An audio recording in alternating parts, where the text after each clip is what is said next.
आप समझते हैं जो इंटेलेक्चुअल बददियानती है ये भी इस माशरे के लिए ज़हर कातिल है? बिल्कुल जी, दानिशवराना बददियानती या इंटेलेक्चुअल बददियानती ये ज़्यादा ख़तरनाक है माली करप्शन से। अब माजी में हम सुनते आए थे तालिबान के हवाले से बैड तालिबान और गुड तालिबान। अब सुप्रीम कोर्ट के डिसीजन के हवाले से एक नई इस्तिलाह आई है बैड डिसीजन और गुड डिसीजन। ये कब तक सियासी जमातें करती रहेंगी? नहीं, मेरा ख्याल है कि बड़ी आपने एक फजूल जो है वो एग्जांपल दी है। उसकी वजह ये आपने चुरन की बात की है, तो चुरन के दो कलर होते हैं, एक काला चुरन और एक जो है वो समझो खाकी चुरन है।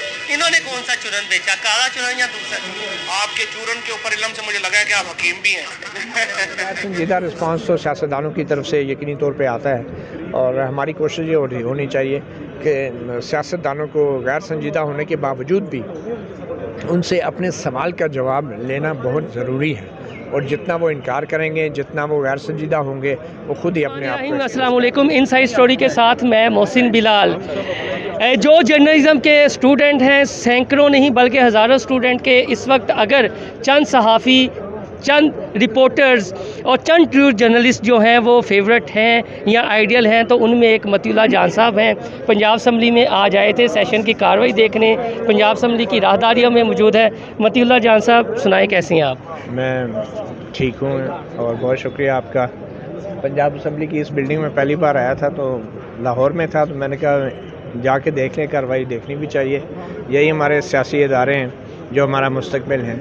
बदकिस्मती से हमने इतनी खूबसूरत इमारतें तो बना दी हैं, मगर इन सियासी इदारों को जिस तरह बेतौकीरी की जा रही है और जिस तरीके से बेख्तियार किया जा रहा है सियासी अमल को, सियासी इदारों को और पार्लियामेंट को और असम्बलियों को, तो उसके बाद ये बड़ी बड़ी बिल्डिंगें भी जो है ना उस अख्तियार को शायद वापस नहीं ले पाएंगी। तो ये बहुत बड़ा चैलेंज है सहाफ़ियों के लिए भी कि जो भी आमराना क़ुव्वतें हैं उनको पहचानें। और हम सहाफ़ियों के अंदर भी कुछ नौजवान लोग ऐसे हैं जो ये नहीं समझ पा रहे हैं कि आइन और कानून के साथ हर सहाफ़ी को खड़ा होना चाहिए, ना कि आइन और कानून के बरखिलाफ़ जो बातें हैं उनको उछाल कर या उनको प्रमोट करना चाहिए। इस्लामाबाद में हम ये देख रहे हैं कि अब एक साइड के जो एंकर्स हैं उनके खिलाफ FIA मुतहरिक हो गई है। हमने ये देखा था जब उनका दौर था तो आप लोगों के ख़िलाफ़, तो ये जो ग्रुपिंग है क्या ये ख़त्म होगी या ये अब इसी तरह एक इंतहा को पहुँच चुकी है? मेरे ख्याल में इससे ग्रुपिंग का इतना नुकसान नहीं है जितना नुकसान जो हमारे सरकारी इदारे कानून से मावरा हो के अपनी कार्रवाइयाँ जो करते हैं उससे। अब अरशद शरीफ हो या साबर शाकर हो या कोई भी हो, अगर उनके ख़िलाफ़ पूरे पाकिस्तान में कोई चीज़ों की मलिया में FIR कटवा रहा है या किसी और शहर में किसी YouTube पे देख के, तो ये कोई अच्छी बात तो नहीं है। कानून इस बात की इजाज़त नहीं देता कि हमारे इदारे जो हैं वो शहरियों को इस्तेमाल करके सहाफ़ियों के ख़िलाफ़ इस तरह की FIRें कटवाते फिरें। चाहे मैं सहाफ़ियों को पसंद करता हूँ या नहीं, मगर जो उनके कानूनी हकूक़ हैं उनके लिए हम उनके साथ खड़े हैं, और इसकी मैंने मज़म्मत भी की है कि जिस तरीके से FIRें काटी जाती हैं मुख्तलिफ़ शहरों में, नहीं कटनी चाहिए। जहाँ तक ग्रुपिंग का ताल्लुक़ है, वो सहाफ़ियों के बीच में जनरल ज़िया उल हक़ के दौर से आपको पता है दस्तूर ग्रुप बना दिया था जनरल ज़िया उल हक़ ने। तो हर दौर में जो अमराना क़ुव्वतें होती हैं वो जो जमहूरियत के लिए आवाज़ उठाने वाले लोग होते हैं उनको तकसीम करती हैं और उनमें ग्रुपिंग पैदा करती हैं। तो ये अमराना क़ुव्वतों की रवायत अभी भी कायम है। बदकिस्मती इस बात की है कि अब चूँकि हमारे निसाब में और हमारे सियासी अमल और किरदार के साथ हम लोग ने जमहूरी अमल की वो इज़्ज़त नहीं की कि जिससे नौजवान नस्ल सीखती कि उनकी मुस्तकबिल और उनका बका जो है जमहूरियत में है, तो इसलिए आज नौजवान नस्ल कंफ्यूज है और वो ये समझती है कि शायद जमहूरियत और आइन से उन्हें कुछ नहीं मिलना। मेरे ख़्याल में जिस मुआशरे में आज़ादी राय हो और जिस मुल्क में तसलसल के साथ जमहूरी अमल रहे, वहाँ पे मुआशरे को पता चलता है कि जमहूरी अमल का कितना फ़ायदा होता है। अच्छा, ये बता दीजिएगा, सियासतदान करप्ट हैं, मीडिया उनको एक्सपोज करता है, चाहे अदारों में कोई अफराद हैं उनका नाम भी लिया जाता है।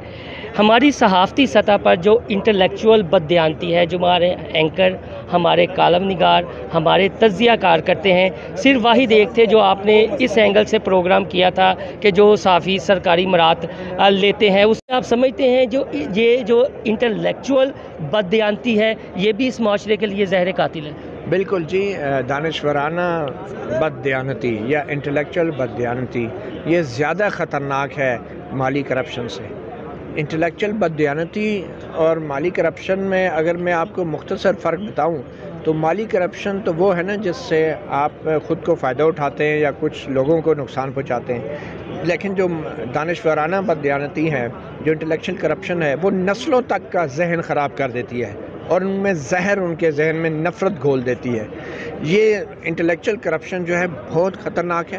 اور دیانتی کی بات ہو رہی تھی، جی تو آپ کی بھی، ہم تو آپ کو دیکھ کر سیکھے ہیں، وقت ٹی وی میں تھا، پھر آپ کا پروگرام تھا، پھر آپ ڈان میں چلے گئے، کلاسرا صاحب نے ایک لیٹر کورٹ سے نکالا، اس کے بعد ہم نے یہ دیکھا کہ وہ پروگرام اس طرح کا بند ہو گیا، لیکن آپ آواز اٹھاتے رہے۔ تو کیا کہیں گے جو آج کل ماحول بنا ہوا ہے؟ دیکھیں، آج کل جو ماحول بنا ہوا ہے، آپ نے پہلے بھی کہا تھا کہ میڈیا تقسیم ہے۔ میڈیا کی تقسیم بدقسمتی سے اگر سیاسی جماعتوں یا سیاسی بنیادوں پہ ہو تو وہ اتنی بری نہیں ہے۔ ساری دنیا میں جمہوری ممالک میں کچھ ٹی وی چینل یا کچھ صحافی لبرل ہوتے ہیں، کچھ کنزرویٹیوز ہوتے ہیں، تو اس کے حساب سے ان کا ایک باعث سامنے ہوتی ہے، اس میں کوئی برائی نہیں ہے۔ لیکن پاکستان میں جو میڈیا کی تقسیم ہے وہ اسٹیبلشمنٹ اور اینٹی اسٹیبلشمنٹ کی ہے۔ اب اسٹیبلشمنٹ کوئی آئینی پلیئر نہیں ہے، کوئی بونافائیڈے پلیئر نہیں ہے پولیٹیکل آئیڈیالوجیز کے کمپٹیشن کے اندر، تو اس لیے یہ زیادہ خطرناک ہے، کیونکہ جو پرو اسٹیبلشمنٹ صحافی ہیں وہ کہتے ہیں جمہوریت تو ہونی نہیں چاہیے، یہ سیاستدان سارے کرپٹ ہیں، اور جو اینٹی اسٹیبلشمنٹ ہیں وہ کہتے ہیں کہ جناب آئین اور قانون کے مطابق سیاستدانوں کا یہ حق ہے حکومت کریں اور اسٹیبلشمنٹ کا کوئی رول نہیں ہونا چاہیے۔ تو اس کے اندر جو پروفیشنل جرنلسٹ ہیں جو آئین اور قانون کو بلیو کرتے ہیں وہ تو آبویسلی اسٹیبلشمنٹ کے کسی قسم کے سیاسی کردار کے حق میں بات نہیں کر سکتے۔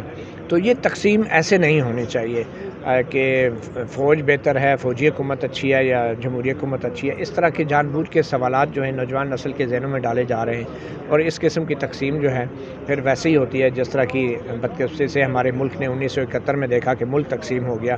اس کی وجہ یہی تھی کہ 10 سال فوجی حکومت رہی، اور اس کے بعد احساس محرومی بنگالیوں میں اتنا بڑھ گیا کہ انہوں نے اپنا الگ جو ہے ملک بنا لیا۔ تو میرے خیال میں اس طرح کی تقسیم سے ہمیں بچنا چاہیے، اور انٹلیکچوئل کرپشن یہی ہے کہ ملک کا جو دانشور طبقہ ہے وہ آئین اور قانون کے ساتھ چلنے کی بجائے وہ ایک نام نہاد ریاست بچاؤ سیاست نہ بچاؤ اور اس طرح کے نعرے لگا کے جو ہے وہ لوگوں کو گمراہ کرتا ہے، اور سیاستدانوں اور سیاسی اداروں کو اور پارلیمنٹ کو، آئین کو اور آزاد عدلیہ کو جو ہے وہ ہمیشہ تنقید کی ذات میں رکھتا ہے۔ متی بھائی، ہم نے یہ دیکھا پچھلے دنوں شیخ رشید آئے، شہباز گل آئے، جب وہ اچانک پرسنل اٹیک کرنا شروع ہو جاتے ہیں، ہم بھی سوال کرتے ہیں، تو جو سوال کسی سیاسی رہنما کو یا کسی کو پسند نہ ہے تو وہ ذہنیت تک آ جاتے ہیں کہ آپ کی ذہنیت ہی خراب ہے۔ تو نوجوانوں کو اس حوالے سے کیا پیغام دیں گے؟ کیا انہیں گھبرا جانا چاہیے ایسے رسپانس سے، یا جو حق سچ ہے وہ سوال کرتے رہنا چاہیے؟ میرے خیال میں صحافی کا کام یہ ہوتا ہے کہ وہ حقائق کے اوپر رہے، اور وہ جو سوال کرتا ہے وہ کوئی کامیڈی شو تو نہیں ہوتا، وہ سنجیدہ سوال کرتا ہے۔ اب سیاستدان کا کام یہ ہے کہ وہ کسی طرح سے یا تو سوال کا جواب دے، اگر جواب نہیں ہے تو اس کی توجہ ہٹانے کے لیے کوئی مذاق شروع کر دیں، تو یہ غیر سنجیدہ رسپانس تو سیاستدانوں کی طرف سے یقینی طور پہ آتا ہے، اور ہماری کوشش یہ ہونی چاہیے کہ سیاستدانوں کو غیر سنجیدہ ہونے کے باوجود بھی ان سے اپنے سوال کا جواب لینا بہت ضروری ہے، اور جتنا وہ انکار کریں گے، جتنا وہ غیر سنجیدہ ہوں گے، وہ خود ہی اپنے آپ کو ایکسپوز کریں گے عوام کے سامنے، اور عوام اب اتنے بیوقوف نہیں ہیں، وہ اچھی طرح جانتے ہیں کہ کامیڈین کیا ہوتا ہے اور سیاستدان کیا ہوتا ہے۔ تھینک یو جی۔ بالکل، متی اللہ جان صاحب ہمارے ساتھ موجود تھے، پنجاب اسمبلی میں آئے تھے، ہم نے کھل کر ان سے بات کی۔ بیسیکلی ایک بات تھی انٹلیکچوئل بددیانتی کی، یعنی دانشورانہ سطح پر جو کرپشن ہو رہی ہے، جو بددیانتی ہو رہی ہے، متی اللہ جان کا سے فیڈ بیک لینا یا ان سے سوال کرنا یا ان کا تجزیہ لینا اس حوالے سے بہت ضروری تھا، کیونکہ پاکستان کے بہت کم صحافی ایسے ہیں جو اس طرح کا دبنگ انداز رکھتے ہیں، اور انہوں نے اپنی ہی جو ہمارا صحافتی پیشہ ہے، اپنی ہی برادری کے خلاف 2-3 پروگرام کیے تھے، بعد میں وہ گو کے پروگرام بند ہو گئے، لیکن آج تک وہ اسی نظریے پر کھڑے ہیں۔ آپ کو ہماری یہ ویڈیو پسند آئے تو ہمارا چینل انسائیڈ اسٹوری سبسکرائب کرنا نہ بھولیے گا۔ اللہ حافظ۔